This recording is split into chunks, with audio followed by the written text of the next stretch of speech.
ઓમ શ્રી ગણેશાય નમઃ। તો મિત્રો, સ્વાગત છે આપનું આપણી યુટ્યુબ ચેનલ ભક્તિ કીર્તન સંગ્રહમાં। મિત્રો, અત્યારે ચૈત્ર મહિનો ચાલી રહ્યો છે અને આપણા હિન્દુ ધર્મમાં આ ચૈત્ર મહિનાનું વિશેષ મહત્ત્વ બતાવવામાં આવ્યું છે। આ ઉપરાંત મિત્રો, ચૈત્ર મહિનાની સાતમનું પણ વિશેષ મહત્ત્વ છે કે જેને આપણે શીતળા સાતમ તરીકે ઓળખીએ છીએ। આ સાતમના દિવસે ઠંડુ ખાવાનું હોય છે, માતા શીતળાની પૂજા કરવાની હોય છે, તેમજ તેની ખાસ કરીને વ્રત કથા વાંચવાની સાંભળવાની હોય છે।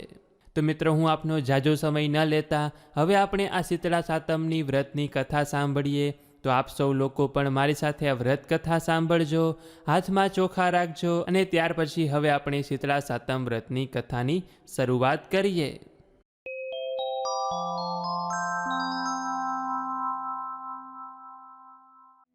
રંગપુર નામે એક ગામમાં સાસુ અને દેરાણી જેઠાણી રહેતા હતા। બંને વહુને દેવના દીધેલા એક એક દીકરા હતા કે જેમાંથી મોટી વહુ ઈર્ષાખોર હતી, જ્યારે નાની વહુ બહુ ભોલી અને ભોળી હતી।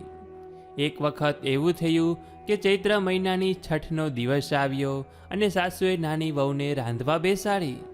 નાની વહુ રાતના 12 વાગ્યા સુધી રાંધતી રહી અને એટલામાં ઘોડિયામાં સૂતેલો છોકરો રડવા માંડ્યો। આથી બધું કામ પડતું મૂકી વહુ છોકરાને લઈને જરા આડે પડખે થઈ। થાકના લીધે જોતજોતામાં ઊંઘી ગઈ અને ત્યાં ચૂલો સળગતો જ રહ્યો। મધરાત થઈ એટલે શીતળામાં ફરવા નીકળ્યા।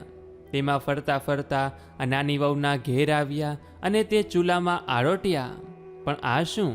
શીતળામાના શરીરે ઠંડક લાગવાને બદલે લાઈ લાગવા લાગી।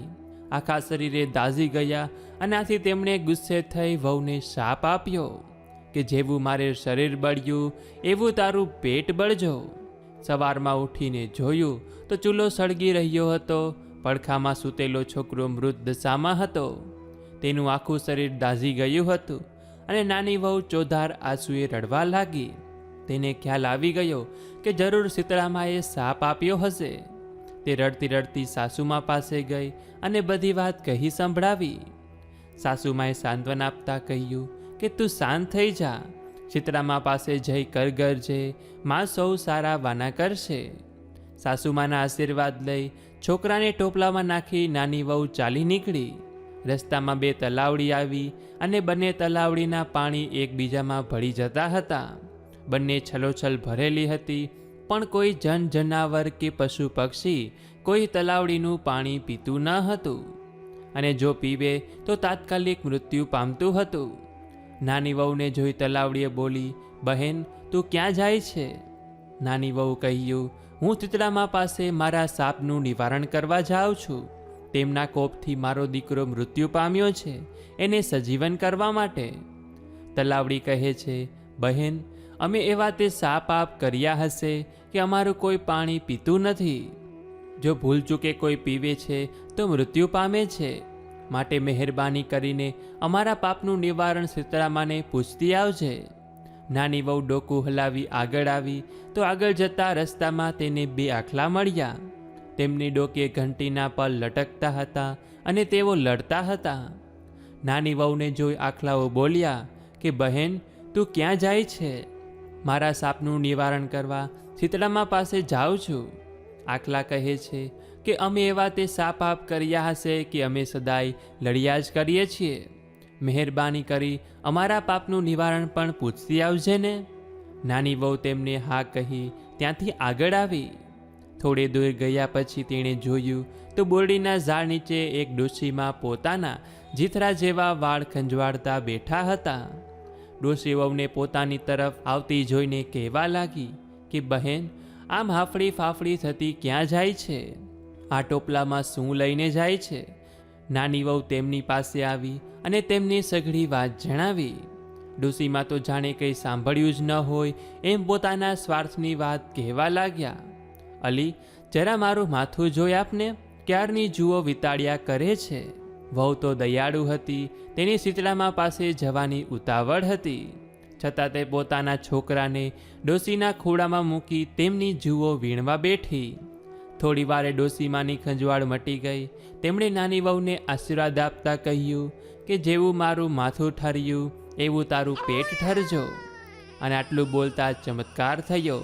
ડોસીમાના ખોળામાં રહેલો છોકરો સજીવન થઈ ઉઠ્યો અને વહુ તો આશ્ચર્ય પામી. તેને ખાતરી થઈ ગઈ કે આ ડોસીમાં બીજું કોઈ નહીં પણ શીતળા માતા છે. આથી તેમના પગે પડી.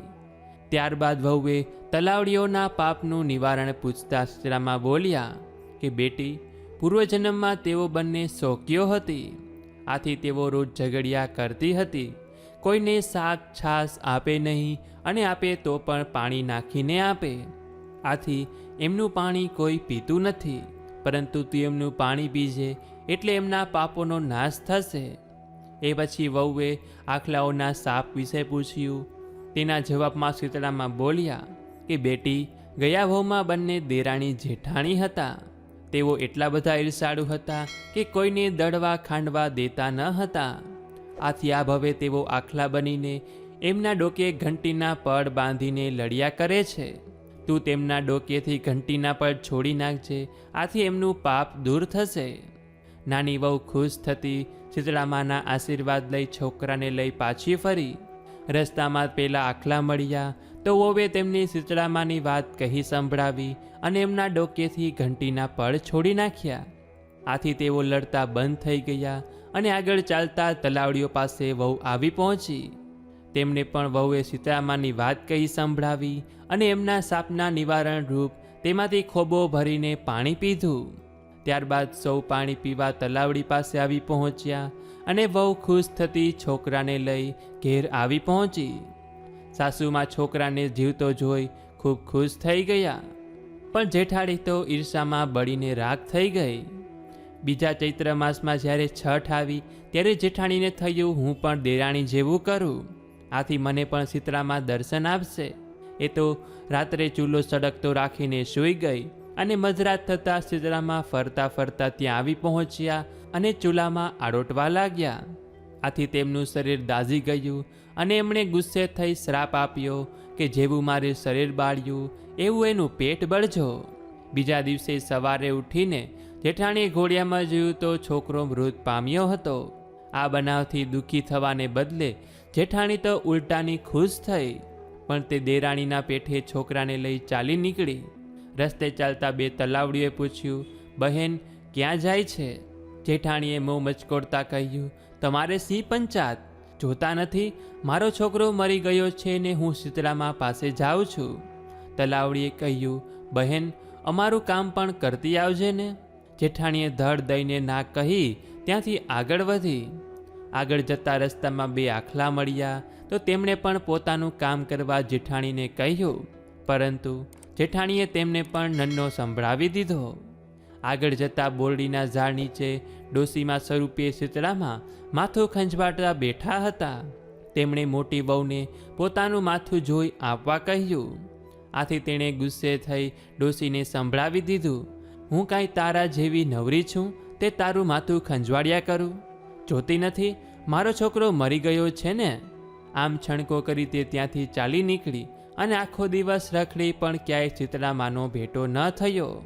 જંગલના ઝાડવે ફરી વળી પણ જેઠાણીને ક્યાંય શીતળામાં જોવા ન મળ્યા.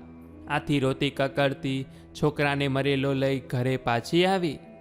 હે શીતળામાં, તમે જેવા દેરાણીને ફળ્યા એવા આ વાર્તા સાંભળનાર, કથા વાંચનાર તેમજ વિડીયો જોનાર સાંભળનાર તમામ સૌ લોકોને ફળજો.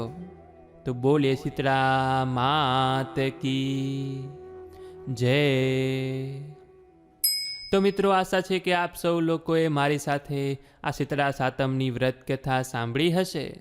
એવું કહેવાય છે કે આજના દિવસે જો આપણાથી વ્રત ન થઈ શકે તો માત્ર આ વ્રત કથા સાંભળવામાં આવે છે તો પણ આપણને તેના પુણ્ય ફળની પ્રાપ્તિ થાય છે. તે વ્રત કર્યા બરાબર ફળ મળે છે. તેથી મિત્રો, આજના દિવસે ખાસ કરીને આ વ્રત કથા સાંભળજો, વાંચજો અને તેના ફળની પ્રાપ્તિ કરજો. તો મિત્રો, વિડીયો પસંદ આવ્યો હોય તો વિડીયોને લાઇક કરી, અગર આપ અમારી ચેનલમાં નવા હોય તો અત્યારે જ અમારી ચેનલને સબસ્ક્રાઈબ કરો કે જેથી કરીને આપ સૌ લોકોને અમારા આવા જ અવનવા વિડીયો મળતા રહે અને હું આપ સૌ લોકો માટે આવા જ અવનવા વિડીયો બનાવતો રહું. તો મિત્રો, આ સાથે હવે મને રજા આપો. મળીશું ફરીથી એક નવા વિડીયોમાં. ત્યાં સુધી આપ સૌ લોકોને અમારી ચેનલના જય શ્રી કૃષ્ણ, ધન્યવાદ. મારી સાથે જોડાઈ રહેવા બદલ આપ સૌ લોકોનો ખૂબ ખૂબ આભાર.